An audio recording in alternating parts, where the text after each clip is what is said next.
Eh bien, bonsoir et merci d'être présente ce soir pour cette nouvelle ciné-conférence musicale. Je vous souhaite la bienvenue. J'en profite toujours pour remercier toute l'équipe du cinéma Le Lido qui nous accueille toujours avec chaleur et enthousiasme, ainsi que le partenariat avec le Conservatoire de la ville de Saint-Raphaël et la ville de Saint-Raphaël qui nous offre toujours cette gratuité si chère à nos cultures et qui profite donc d'une ciné-conférence musicale suivie d'un film, donc qui sera ce soir Lady Chatterley de Pascal Ferrand, la version cinéma en tout cas, puisqu'il résiste une version télé qui dure 3h20 en deux parties, qui est beaucoup plus longue que la version cinéma, qui dure déjà quand même 2h38. C'est déjà pas mal. Donc,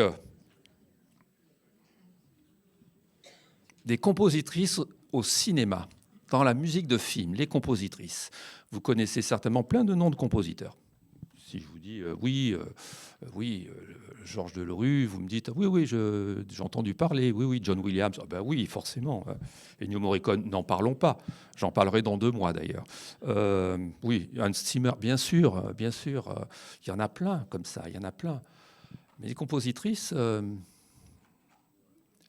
il y en a, je vous en ai sélectionné, alors pour ce soir, je vous en ai sélectionné 7, parce qu'il y en a quand même plus qu'on ne le croit, mais elles sont moins diffusées, moins connues la plupart du temps, et pourtant certaines ont jusqu'à 30 films déjà à leur catalogue, ce qui est déjà assez énorme.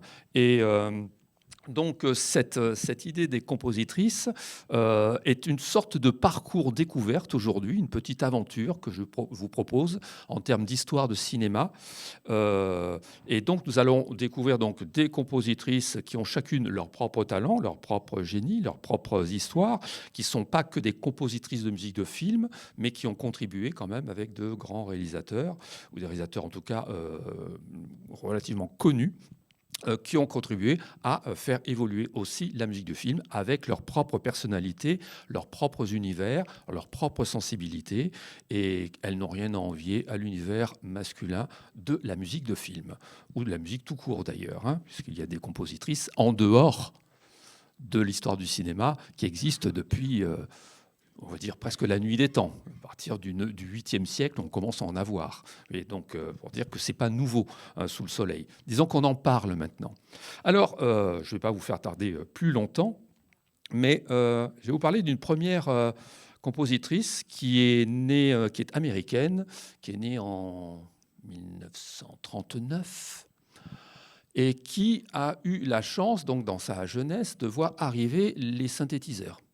Donc, dès les années 60, elle commence à bidouiller sur des synthétiseurs et elle a le génie de se dire qu'avec des synthétiseurs, on peut peut-être regarder la musique classique, la musique baroque, la musique ancienne, relue par les nouveaux sons synthétiques.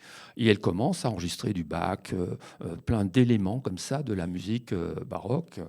Et elle va tomber dans l'oreille d'un réalisateur qui n'est pas un inconnu, puisqu'il s'agit de Stanley Kubrick.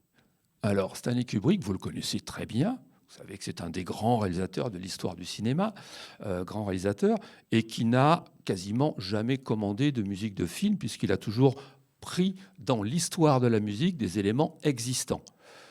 Eh bien, pas que, puisque, en fin de compte, si je prends... Je vais vous faire écouter le début d'une musique. Une musique existante. Si je joue ça, vous allez me dire « Ah, je reconnais ».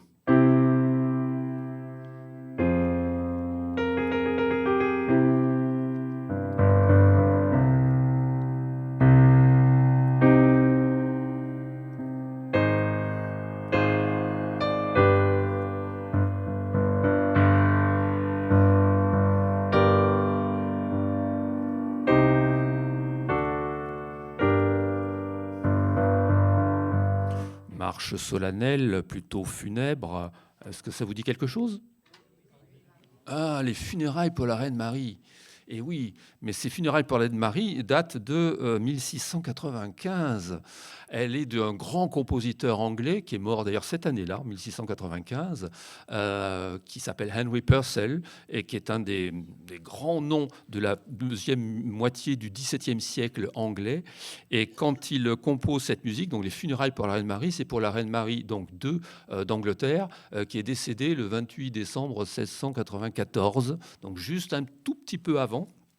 Et donc, il compose cette musique, il compose plusieurs parties, dont cette marche funèbre. Eh bien, nous allons l'écouter, vous allez voir, parce que cette musique-là, elle illustre le début du film Orange Mécanique de Stanley Kubrick.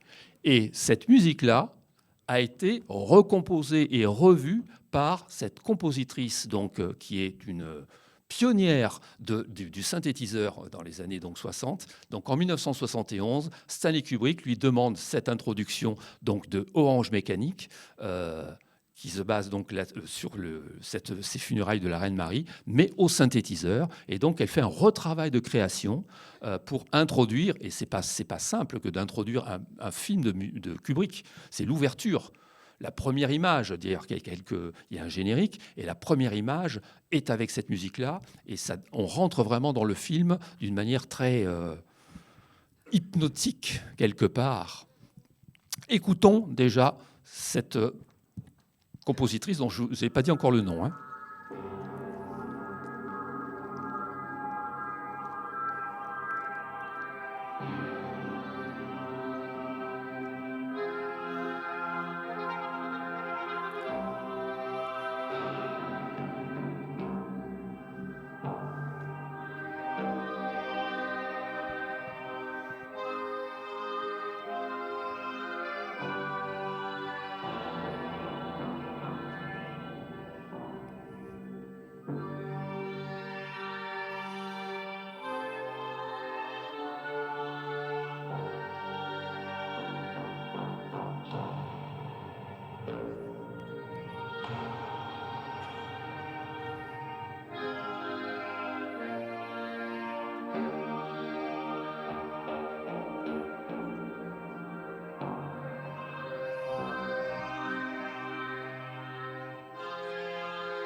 Voilà, vous avez donc ce générique de départ qui vous rentre et qui vous projette dans le film dès le départ. Ce générique donc, a été réinventé, revu par Wendy Carlos.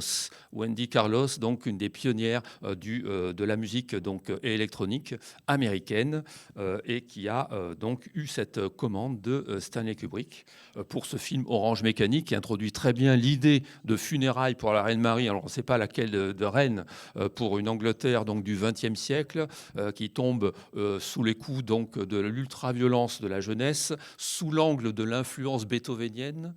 Bien entendu, tout est là. Hein. C'est le roman paru en 1962 de Anthony Burgess, n'est-ce pas, dans lequel, justement, il y a une certaine actualité quand même quelque part par rapport à notre époque, ceci dit. Mais ce film-là marque les esprits.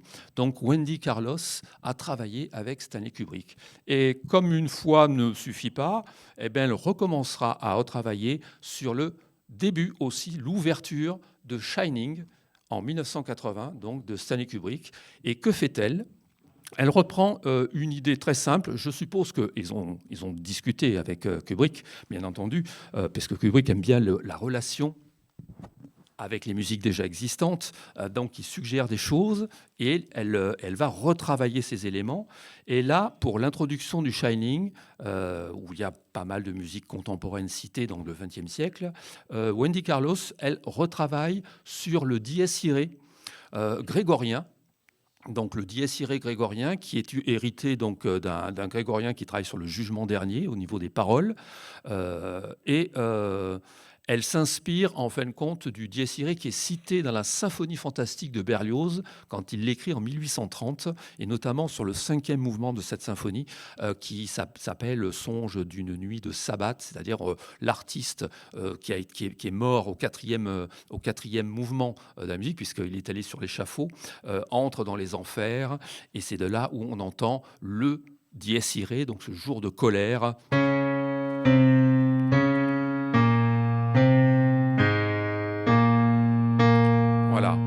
et ça sera l'introduction du film donc Shining de Kubrick, revu par Wendy Carlos, donc avec tous ces sons plus synthétiques, bien entendu. Nous lançons l'ouverture du Shining.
Voilà, ce jour de colère avec les sons étranges qui commencent à rentrer, on commence à rentrer dans la tête du psychopathe qui est Jack Nicholson dans le film, hein, qui devient réellement, je veux dire, le film devient réellement fantastique, horrifique aussi dans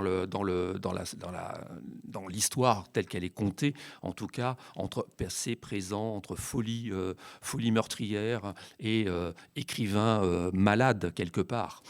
Voilà, ça, c'était Wendy Carlos, donc dans toute sa splendeur, travaillant avec Stanley Kubrick.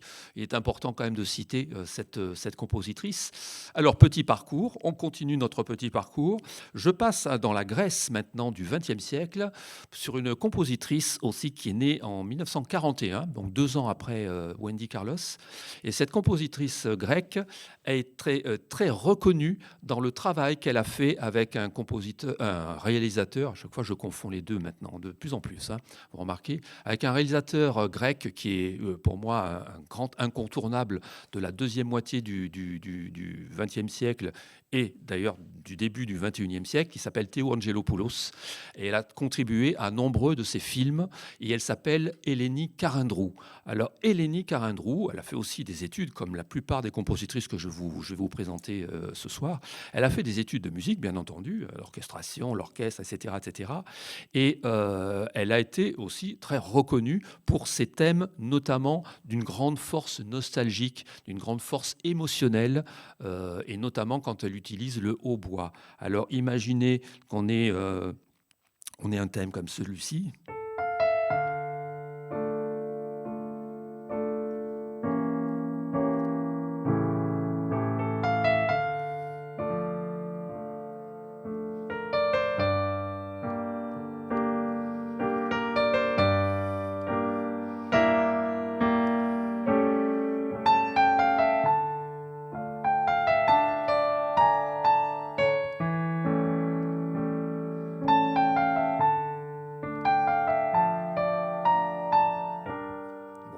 Etc. Ça vous plonge dans une nostalgie, dans une mélancolie, etc. Et ce thème-là, vous l'avez donc en 1988 dans un très très beau film que je vous conseille si vous ne le connaissez pas, de Théo Angelopoulos, qui s'intitule Paysage dans le brouillard, sur l'histoire de 2 enfants, de jeunes enfants, une grande sœur et son petit frère, qui partent de chez eux, de la Grèce du Nord, cette Grèce qui est relativement pluvieuse, paysage dans le brouillard, c'est pas par hasard, et qui vont à la recherche d'un père mythique qui serait soi-disant en Allemagne.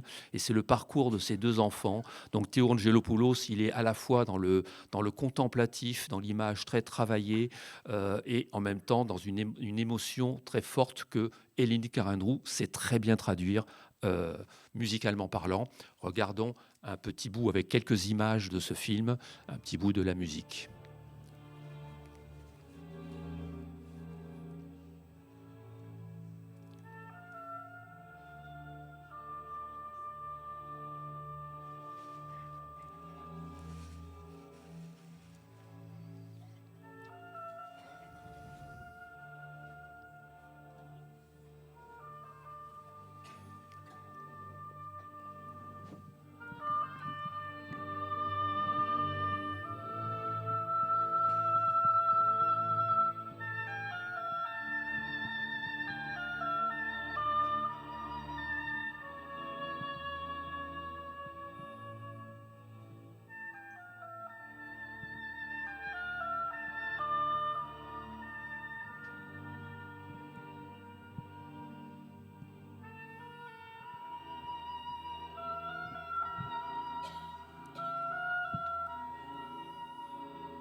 Superbe thème, n'est-ce pas, hein? C'est très beau, hein? Ça pourrait être, voilà, c'est un thème universel quelque part, hein, qui touche réellement la sensibilité personnelle de chacun et qui font remuer comme ça cette nostalgie. C'est un très très beau film. Elénie Carindrou, elle a tendance justement à travailler dans ce sens-là avec Théo Angelopoulos, qui a disparu en 2012 après avoir eu un grand prix à Cannes. Il n'a jamais eu de Palme d'Or, mais qui est bien dommage. Je crois que c'est avec L'éternité et un jour qu'il a eu le Grand Prix. Il y a eu Le voyage d'Ulysse, etc.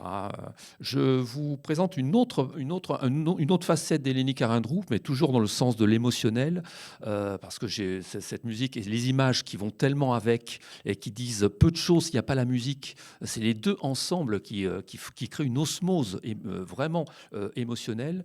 C'est quand Théo Angelopoulos se tourne le pas suspendu de la cigogne en 1991. Vous avez donc un film qui se base sur la frontière albanaise où il y a un journaliste qui est coincé parce qu'on ne passe pas les frontières comme ça, d'où le pas suspendu de la cigogne, c'est-à-dire je reste au-dessus de la frontière mais je ne passe pas, je reste arrêté, qui croit reconnaître un homme politique qui a disparu depuis 10 ans. Enfin, c'est toute une histoire un peu existentielle et qui finit sur un plan vers la fin du film que je trouve très très beau, où on voit l'élévation humaine, donc vraiment de manière très simple, mais avec la musique émotionnelle d'Elénie Carindrou.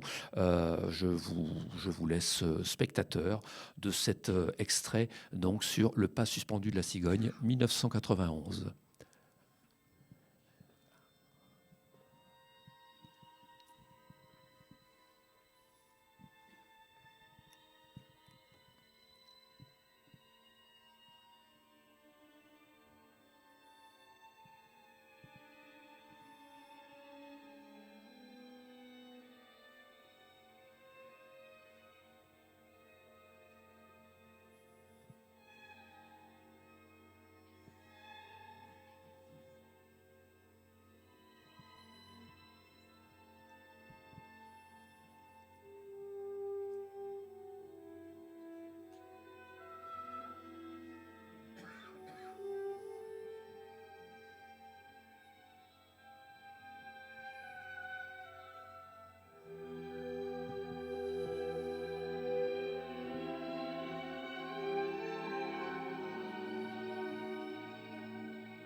Voilà, très belle image d'Angelopoulos, c'est cette musique comme ça qui vous retourne comme ça de l'intérieur. Donc ça c'est un voyage en Grèce.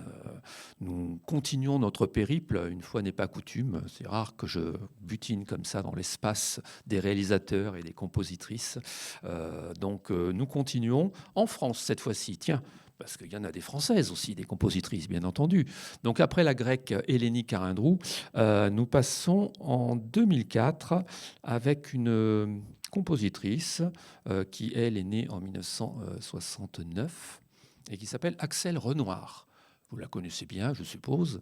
Axelle Renoir, vous pouvez me chanter un thème, bon, pas vraiment, etc. Bien, Axelle Renoir a travaillé en 2004 donc, sur un film plutôt policier, plutôt viril a priori, et c'est pas écrit par n'importe qui, puisque le réalisateur a lui-même travaillé dans la police, vous le connaissez bien, il s'agit d'Olivier Marchal. Et ce n'est pas des films trop ni comiques, ni trop légers. En général, ça va fort, c'est assez, comment dire, c'est assez rentre-dedans, si je puis m'exprimer ainsi. Ce sont des films puissants. Et donc, ce Olivier Marchal a travaillé, entre autres, il a travaillé avec un autre compositeur, mais entre autres avec Axelle Renoir. Et je vais vous montrer aussi donc, un aspect de la musique donc, d'Axelle Renoir, où elle travaille sur un thème qui s'appelle la détresse, sur Là, vous n'aurez pas un extrait de film, mais juste l'affiche pour vous rappeler que c'est 36 quais des Orfèvres avec Daniel Auteuil, etc. Donc film quand même remarquable en 2004, qui a consacré Olivier Marchal comme réalisateur, surtout. Et donc Axel Renoir fait cette musique. Vous allez écouter cette musique qui correspond à l'idée d'un fragment policier, bien entendu, mais l'idée aussi d'une certaine noirceur, traduire la noirceur, traduire l'envers du décor, traduire la détresse. Alors comment? Mais dire, elle reprend des basses obsessionnelles, insistantes, hein, un peu de cette manière, hein, puis il y a une sorte de boîte à rythme qui arrive et qui crée un élément mécanique. Alors je dirais même plus mécanique, comme un engrenage, justement, quelque chose d'immuable, et sur lequel va se greffer une sorte de thème au violoncelle qui tourne en boucle comme ça et qui descend à chaque fois immuablement sur une note beaucoup plus basse, comme si c'était absolument impossible de remonter, justement, en tournant autour de ces notes. Voilà.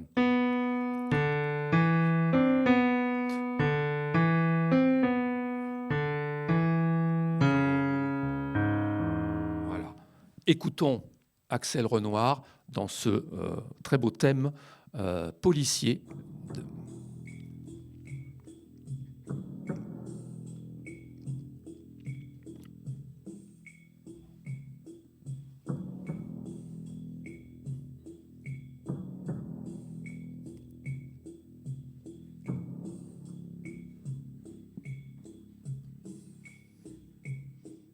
Voilà.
Voilà, un thème qui rentre bien dans les mémoires et qui en même temps nous projette dans une action policière. Réellement, c'est vraiment un beau thème d'action policière et d'une action à la fois virile et, je veux dire, engagée dans ce sens-là. Donc voilà, Axel Renoir. C'est à vous après de découvrir ce qu'a fait, parce qu'elle a fait quand même plusieurs films. Hein, elle n'a pas fait qu'un seul film, mais elle en a fait au moins 25 à elle toute seule, hein, depuis sa consécration de compositrice. Restons en France et passons alors d'un coup, je saute à très, très, très récemment, à 2021. 2021, nous avons un réalisateur qui est né au Québec, qui vit en France, qui s'appelle Éric Gravel, qui a été repéré par son premier long métrage qui s'appelle À plein temps. À plein temps, au Festival de Cannes, il a été repéré dans la quinzaine des réalisateurs.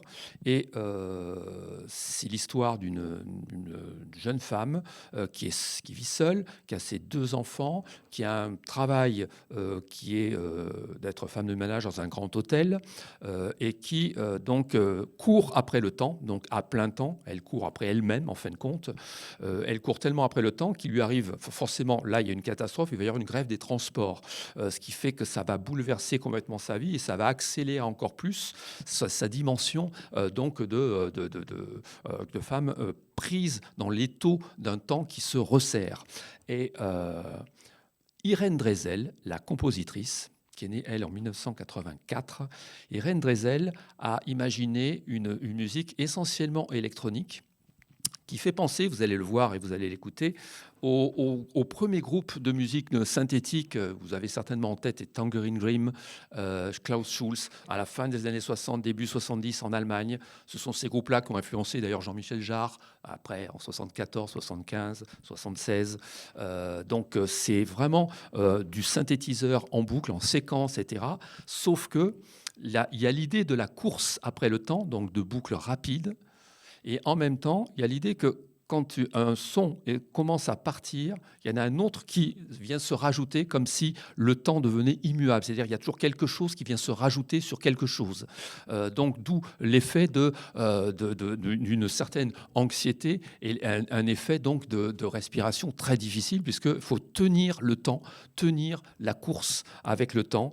Et Irène Dresel, si vous ne la connaissez pas, est la première femme à avoir reçu réellement, pas avoir été nommée, mais avoir reçu un César de la meilleure musique de film, donc en 2023.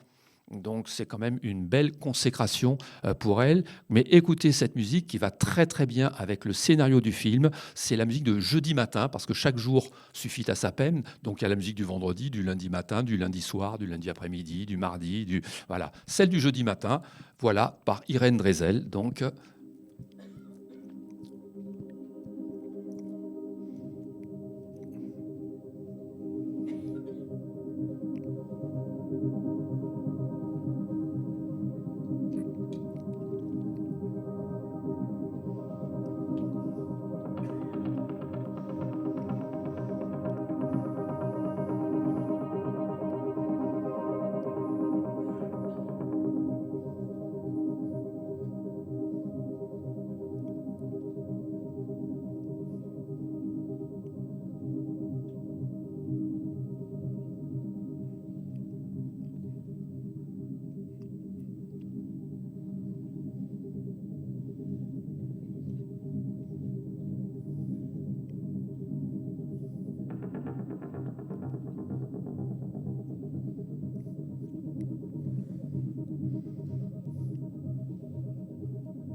voilà, une musique haletante. Vous avez remarqué, à chaque fois, quelque chose se rajoute au moment où on pense que ça se termine enfin pour souffler. Non, non, ça reste haletant jusqu'au bout. Vous avez remarqué que la base de la musique, papam, papam, papam, c'est un battement de cœur quelque part. Voilà. Donc nous sommes dans l'essoufflement de la course après le temps. Irène Dresel, donc sur ce film de Éric Gravel. Nous continuons à voyager. Donc vous découvrez, vous prenez des notes et puis vous allez découvrir ces compositrices peut-être plus en détail chez vous. Nous passons alors à la fois aux États-Unis, bien entendu, on revient un petit peu en arrière en 2019. Il y a eu deux grands films qui ont fait un gros tabac universel quand même dans le monde, puisqu'ils ont chacun rapporté plus d'1 milliard de dollars à l'heure de leur diffusion en 2019. Le premier film s'appelle Joker. Joker, vous l'avez vu, avec la performance superbe de Joaquin Phoenix, qui a eu d'ailleurs un Oscar pour son rôle au cinéma, et qui représente, c'est Todd Phillips qui a fait ce film, et qui, invente en fin de compte l'avant-Joker de Batman. Le Joker de Batman, qui est un un fou furieux du mal, quelque part. D'où naît-il? C'est Todd Phillips qui invente donc ses débuts dans le mal, alors que c'est un type qui vit dans un endroit un peu pourri chez sa maman, etc., qui essaie de faire le clown, justement, et puis il n'y arrive pas, jusqu'au moment où il va rentrer dans sa propre conscience et il va exploser de l'intérieur jusqu'à arriver à faire donc des actes de plus en plus dangereux et de plus en plus inhumains. C'est comme ça que naît le Joker, et la performance de Joaquin Phoenix est très très bonne. Et Todd Phillips a fait appel cette fois-ci à une Islandaise, une musicienne islandaise qui est violoncelliste et compositrice, qui s'appelle Hildur Guðnadóttir. Alors Hildur Guðnadóttir, vous la connaissez peut-être pas comme ça spontanément, mais elle a été une assistante, elle a beaucoup travaillé avec cet autre compositeur islandais qui est Jóhann Jóhannsson, dont j'avais parlé l'année dernière, notamment pour le travail qu'il avait fait avec Denis Villeneuve avant Les Dunes. Hein, bien entendu, hein, c'est les films qu'il a fait avant. Et Jóhann Jóhannsson, pourquoi il a pu travailler avec Denis Villeneuve? Parce qu'il est mort en 2018, hein, prématurément. Et donc, Hildur Guðnadóttir continue à faire de la musique, et pas qu'un peu, puisqu'elle a fait aussi la musique peut-être du film que je vous conseille aussi de voir, qui s'appelle Tar, avec Cate Blanchett, où elle joue le rôle d'une chef d'orchestre. Ça, c'est un très très bon film aussi. Mais Joker, comment elle a imaginé la musique de Joker? Elle a imaginé d'abord un univers assez chaotique intérieurement, fait de sons, d'étrangeté, un violoncelle. Forcément, elle est violoncelliste, des éléments qui arrivent et qui viennent, comment dire, rythmer le temps, puis qui s'arrêtent, qui passent à autre chose, et un système, comment dire, c'est comme si la mélodie elle-même n'était pas, par rapport au rythme, n'était pas en adéquation avec le rythme, comme s'il y avait une sorte de, comment dire, une dyslexie entre la mélodie et le rythme, comme si déjà dans la tête du personnage, il y a quelque chose qui ne correspond pas et qui n'est pas entièrement cadré. Et je trouve que cette musique-là, c'est pas pour rien, c'est que Hildur Guðnadóttir, elle a eu un Oscar pour la meilleure musique avec ce film-là, Joker. Voici un petit bout de cette musique-là sur l'image de l'affiche.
Ouais, une musique très impressionnante, très réussie, je trouve, qui nous fait pénétrer dans la tête d'un futur psychopathe.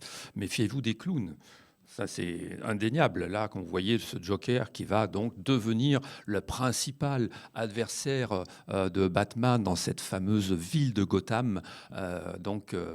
Je vous conseille de re-regarder d'ailleurs les Batman vus par Christopher Nolan, qui sont pour moi très réussis aussi à ce niveau-là. Voilà, donc Hildur Guðnadóttir a la capacité comme ça d'exprimer comme ça ces formes paradoxales qu'il y a dans la tête embrouillée d'un psychopathe. Et la musique, elle est très chaotique, on ne sait pas trop où elle va. Il y a des effets rythmiques, des effets suspendus, des effets de bruit. Tout se mélange comme ça, et je la trouve très à même de traduire justement le scénario du film. Et donc, je vous engage à revoir aussi ce film Joker. Alors, la même année de 2019, il y a un autre film qui sort et qui est dans la catégorie des films Marvel. Vous connaissez bien les Marvel. En général, les Marvel, c'est les grands super-héros, c'est des blockbusters, donc hollywoodiens, etc. Et donc, forcément, on réserve la musique à des vrais mecs. Il faut que ce soit des hommes qui composent ce genre de choses, parce qu'il y a de l'action, il y a du combat, il y a le super-héros, il y a celui qui vole, il y a celui qui plane, il y a celui qui rampe, il y a tous les super-héros possibles et imaginables qui viennent sauver le monde, ce qui est très américain aussi. Dans ce sens-là, on retrouve donc Marvel. Sauf qu'en 2019, les réalisateurs, alors il s'agit de Anna Boden et Ryan Fields, ils sont deux à réaliser le film, donc un homme et une femme, vont demander à une femme, ça sera la première femme à réaliser la musique d'un blockbuster Marvel. Et pourquoi ? Parce que ce film s'appelle Captain Marvel.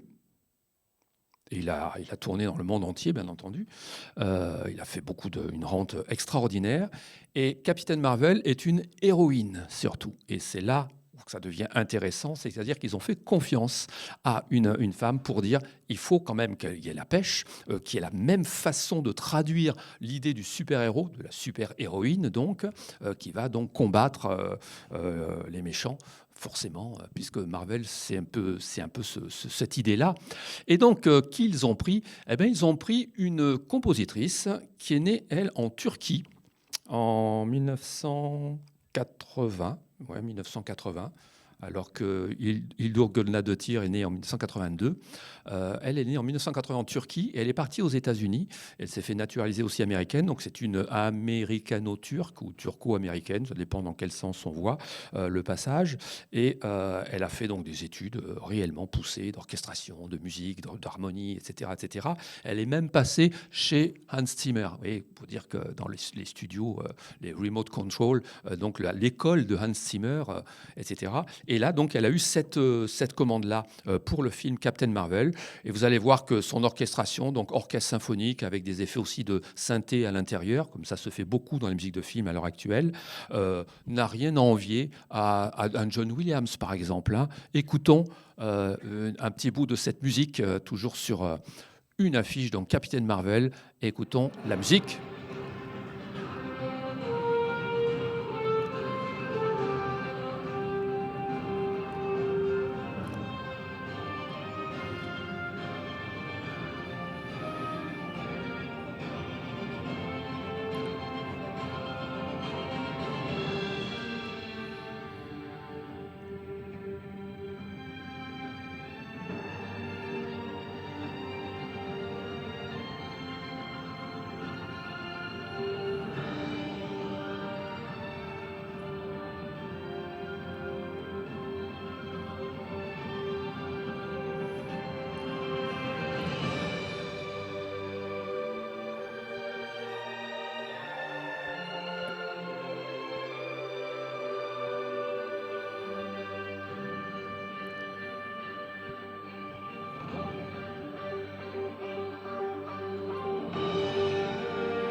Voilà, c'est des thèmes qui rentrent dans la tête aussi. Hein. Ça serait du John Williams. Je dirais, bon, oui, c'est bien, mais non, c'est bien du.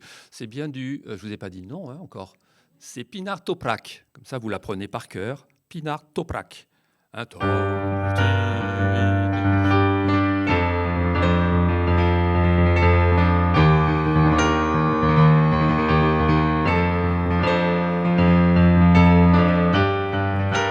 voilà, des thèmes victorieux, des thèmes d'héros, de héroïnes, etc., etc., dans le style vraiment purement Marvel. Il faut la pêche, et donc il faut que toutes ces femmes-là soient combatives aussi dans un milieu encore profondément masculin. Ceci dit, hein, j'ose le dire, parce que même si je vous en présente que 7 aujourd'hui, je pense que j'ai la matière pour en faire au moins 4 de conférences au niveau des femmes compositrices de l'histoire du cinéma. Donc nous en reparlerons les années à venir. J'y reviendrai en tout cas.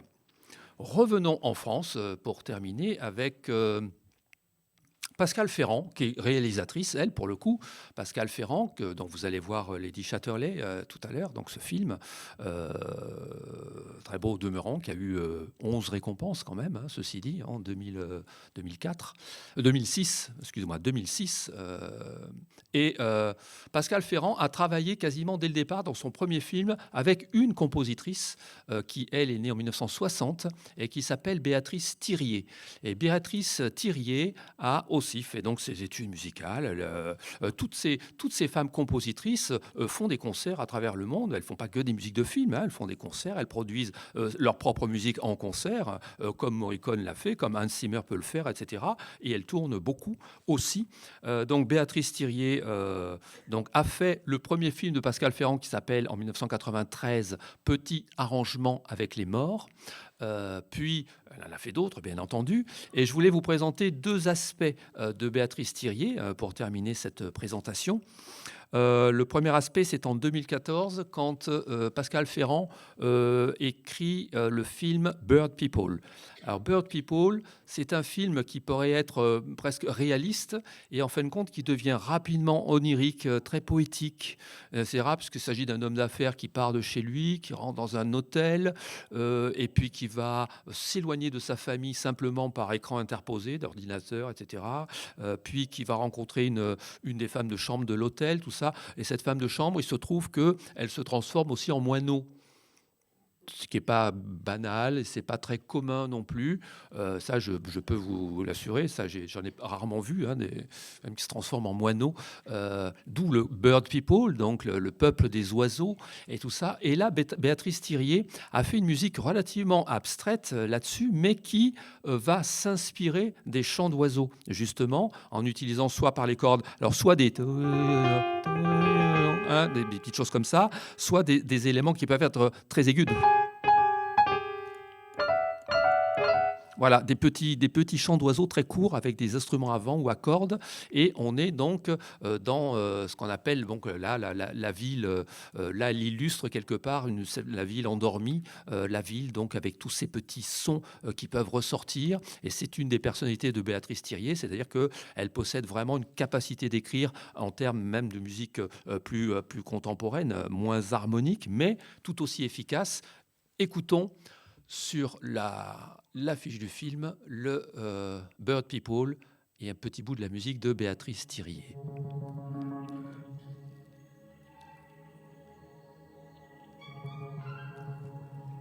Voilà, des petits chants d'oiseaux.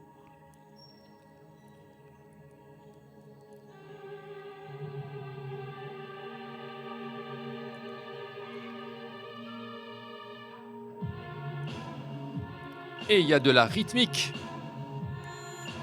répétitive.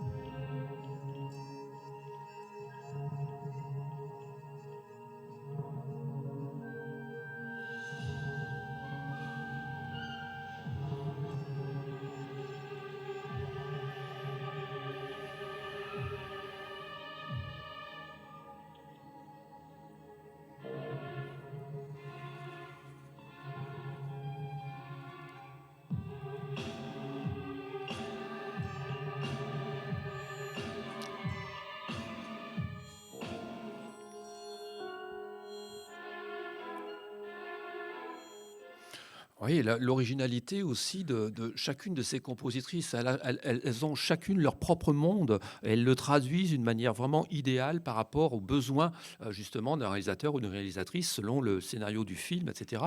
Et là, je trouve que on est vraiment dans cette expectative d'un monde un peu surnaturel, un peu surréaliste, qui traduit de manière assez poétique peut-être ce que sont peut-être les bonnes personnes à l'intérieur d'elles-mêmes, hein, les grands cœurs qui peuvent se considérer comme des oiseaux quelque part, parce qu'ils volent au-dessus de nous et ils volent en nous regardant, certainement avec des yeux très confiants et très, comment dire, oui, on va dire très sauveurs quelque part. Alors, Béatrice Thirier, elle a aussi donc élaboré la musique du film donc Lady Chatterley de Pascal Ferrand, qui est sorti donc en 2006.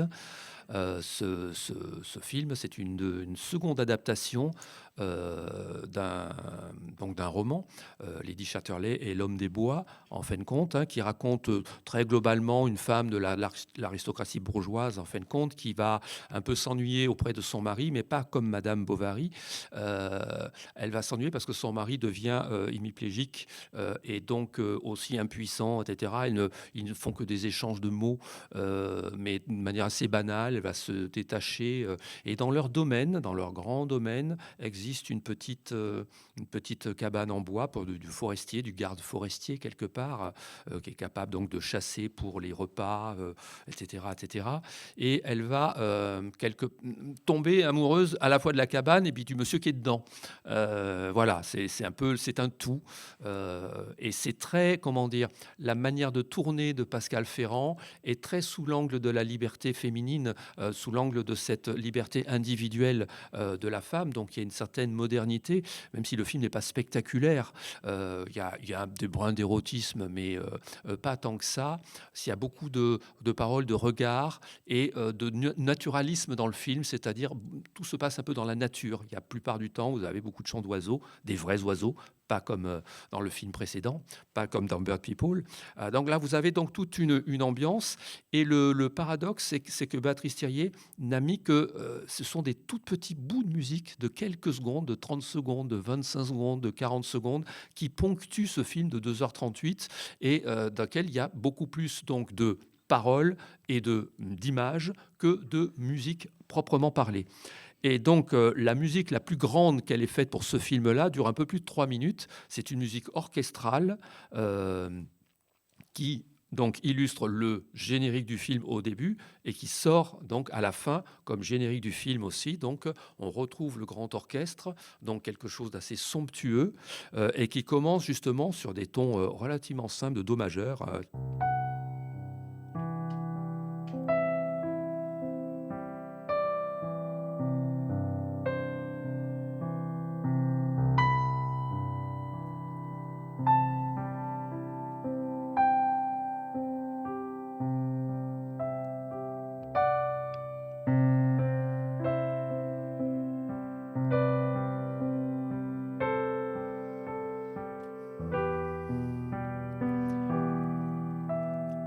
Ça nous projette quelque part, je ne sais pas si vous êtes comme je le ressens là, dans ce cas-là, ça me donne une projection dans le passé.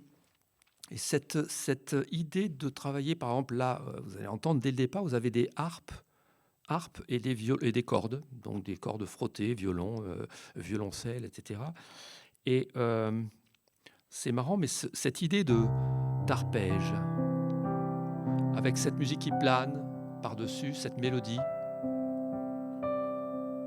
qui se cherche, qui est expressive et qui descend à chaque fois comme le regard porté vers cette maison du garde forestier. Et puis ce changement d'accord qui arrive au bout d'un certain temps, je précipite un peu les choses parce que voilà. Donc tout ça nous donne une certaine émotion contemplative, une façon de traduire l'élan amoureux, l'idée de tomber en amour quelque part, justement, d'avoir des émois intérieurs. Toute cette musique le traduit très bien. Et pourtant, ça me fait penser un petit peu à ça. Et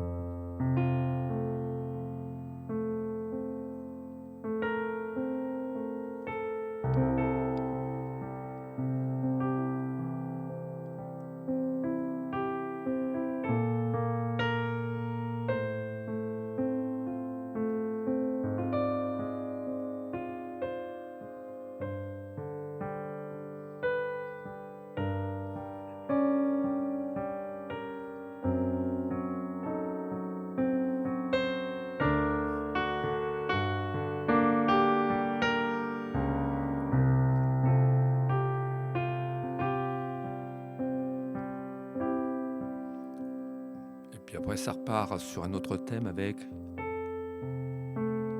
les arpèges.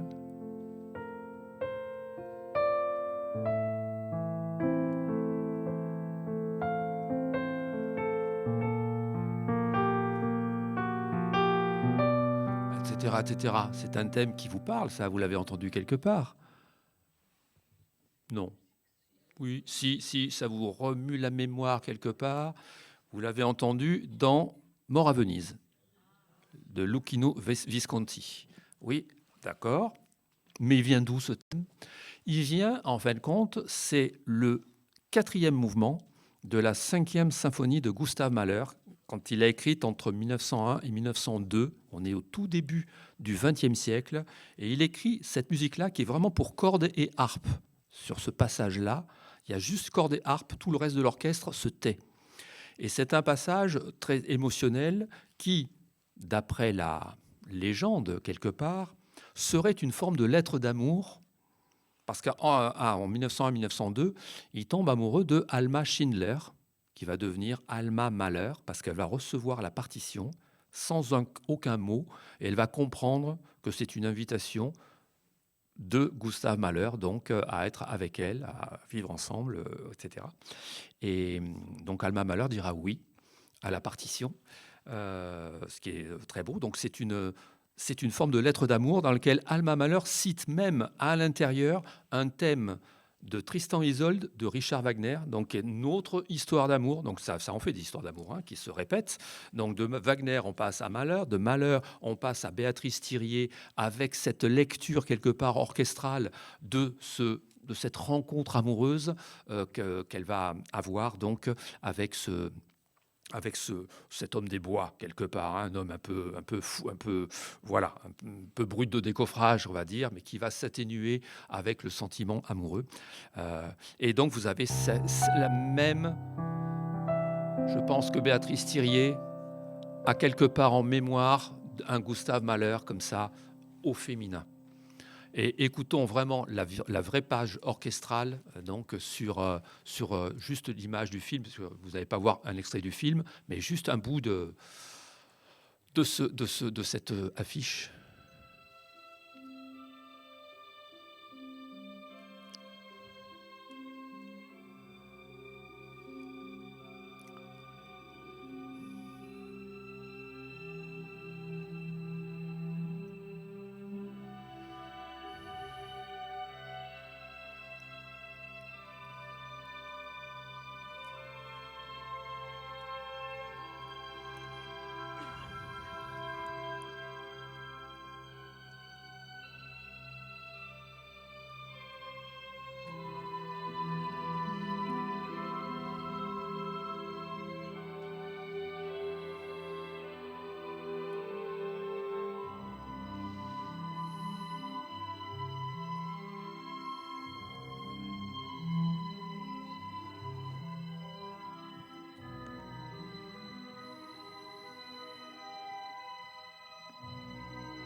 je pense que vous êtes prêt à plonger dans le film, parce que vous êtes déjà dans un état second, un état amoureux certainement, à projeter, à vivre, en tout cas avec ce très beau film de Pascal Ferrand et sur cette très belle musique de Béatrice Thiriet, très intense et très mahlérienne quelque part. Voilà, hein, donc référence à ce quatrième mouvement qu'on appelle l'Adagietto de la cinquième symphonie donc, de Mahler, que vous empresserez de réécouter aussi à la maison.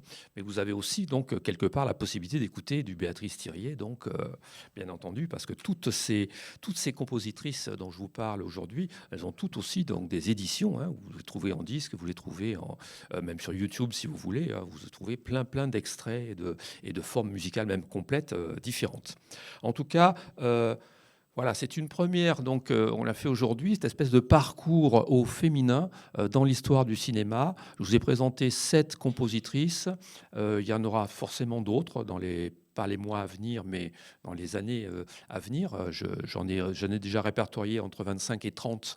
Vous voyez, donc j'ai encore le temps de vous nourrir de ces compositrices-là qui ont tout un talent très souvent qui n'est pas assez diffusé à mon goût au profit mais ça, c'est toute l'histoire de l'art et de la créativité qui est comme ça. La création a toujours été d'un ordre masculin. Et donc, on a toujours regardé les femmes un peu d'une manière un peu détournée, genre, mais qu'est-ce qu'elle fait là, celle-là, hein, c'est un peu ça. Hein, dans ce sens-là, en disant, mais j'espère qu'elle ne va pas me prendre ma place. Parce que ces femmes-là, elles ont aussi, là, pour toutes, elles ont un réel talent. Hein, et c'est pas du faux semblant, hein, c'est pas de la manipulation, c'est du vrai talent. Donc continuons à les encenser, à les découvrir et à découvrir ce qu'elles ont fait aussi pour le film au cinéma dans l'histoire. Donc voilà pour aujourd'hui. Vous êtes donc préparés à Lady Chatterley de Pascal Ferrand. Je vous remercie vraiment grandement pour votre écoute très sérieuse et très studieuse. Merci beaucoup. Merci.